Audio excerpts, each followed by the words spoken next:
Hello guys, welcome back to my Sundarban daily blog চ্যানেলের পক্ষ থেকে সবাইকে জানাই অনেক অনেক স্বাগত আর অনেক ভালোবাসা জানিয়ে চলে আসলাম আবার একটা নিউ ব্লগ নিয়ে। তো এখন সময় হলো 8:30। তো দেখতে পাচ্ছ সেজে গুজে বেরিয়ে পড়েছি। আর এদিকে দেখো আমার এখন জাদু করতে হবে না। তো অঙ্কিতা রেডি হয়ে গেছে, আমি রেডি হলাম। আর এদিকে দেখো ভাই যাবে, তো ভাই রেডি হয়েছে, তো বাইকে যাবো। আর আমি শাড়ি পরে নিলাম, এটা হলো মাসির শাড়ি। আর হালকা একটু সেজে নিলাম। তো কেমন কী লাগছে অবশ্যই কমেন্টে জানাবে। তো আমাদের এখানে বাপের বাড়ির পাশে দোল পূর্ণিমা উপলক্ষে মেলা অনুষ্ঠান হচ্ছে, তো সেইখানে যাচ্ছি। তো সব কিছু শেয়ার করবো, দেখতে থাকো, সামনে থাকো, পাশে থাকো, সাপোর্ট করো এইভাবে। আর তো চলো দেখতে থাকো। দেখো অঙ্কিতা আমার কোলে উঠে পড়েছে আর যাচ্ছে কিন্তু ভাইয়ের বাইকে। তো গাইস বেরিয়ে পড়েছি। আর দেখো বাইকটা এখানে রাখা আছে আর অন্ধকার দেখো বাইরে কেমন। এখন সময় হলো 8:30। তো ওই জাস্ট বাড়ি থেকে বার হলাম।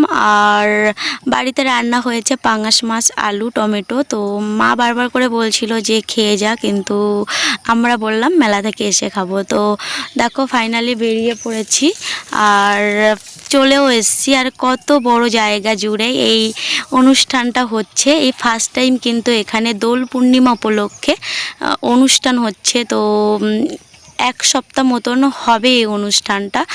তো মন্দিরটা করেছে, তো মনে হচ্ছে একদম অরিজিনাল মন্দির। আর খুব সুন্দর দেখতে লাগছে। আর প্রচুর লোক এসছে, লোক সব অনুষ্ঠান দেখছে। ওই সাইডে ড্যান্স হচ্ছে, তো ড্যান্স দেখছে। এখানে সকালে দুপুরে সন্ধ্যায় পূজা হচ্ছে আর নানান পুরোহিত আছে এখানে। আর খুব নিষ্ঠার সঙ্গে পুজো করা হচ্ছে, সবাইকে অন্ন সেবা দিচ্ছে দুপুরবেলা। তো শুনলাম এগুলো জাস্ট কিছুক্ষণ আগে একটা বান্ধবীর সঙ্গে দেখা হলো, সে বলছিল। তো দেখো সামনেটা কি সুন্দর সাজিয়েছে। আর এখানটা না সবাই ছবি উঠছিল, তো আমরা একটু ছবি উঠলাম।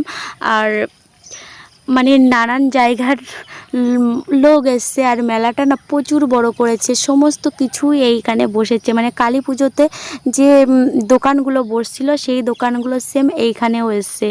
দেখো সবাই কত আনন্দ। পরীক্ষা হয়ে গেছে, তো উচ্চ মাধ্যমিক হয়ে গেছে, মাধ্যমিক হয়ে গেছে, তো সবাই মন খুলে এনজয় করছে। আর এবার আমরা ঢুকবো মন্দিরের ভিতরে। তো দেখো কত লোক, চারিদিকে শুধু লোকে লোকে ছড়াছড়ি। তো লাইন দিয়ে আছি, আমরা লাইন দিয়ে চলে আসলাম। এই দেখো ভিতরে। আর ঠাকুর দেখো এক মাথার থেকে এই মাথার থেকে ওই মাথা পর্যন্ত। তো তোমরা সবাই একটু দর্শন করো ঠাকুরকে, তো দেখতে থাকো। দেখো আলো আলো আকাশ, দেখো আকাশ তারায় ভরা, দেখো যাওয়ার পথের পাশে ছোটে হাওয়া পাগল পারা।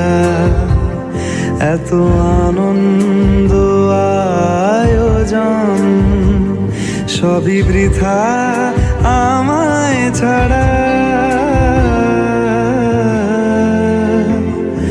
ভরে থাকুক আমার মুঠো, দুই চোখে থাকুক ধারা।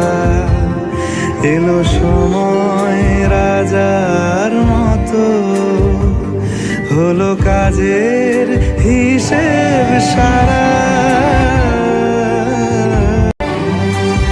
বলে আয় রে ছুটে আয় রে তরা, হেথা নাই কো মৃত্যু নাই কো জরা।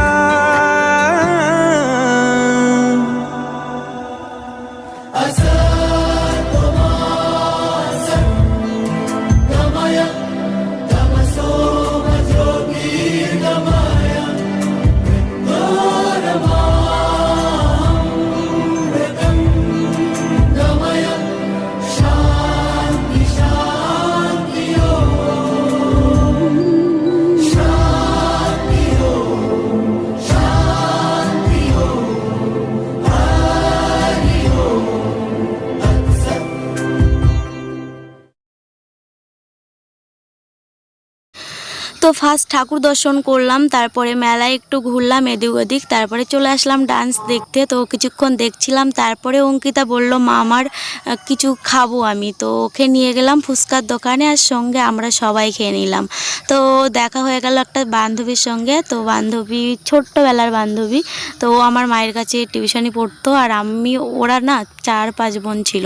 তো ওকে আমি আমাদের বাড়িতে নিয়ে রাখতাম, প্রায় আমাদের বাড়িতে থেকেছে। তো যখন 7-8-এ পড়লো তখন ও বাড়ি গেছে, তার আগ পর্যন্ত প্রায় আমাদের বাড়িতে থাকতো।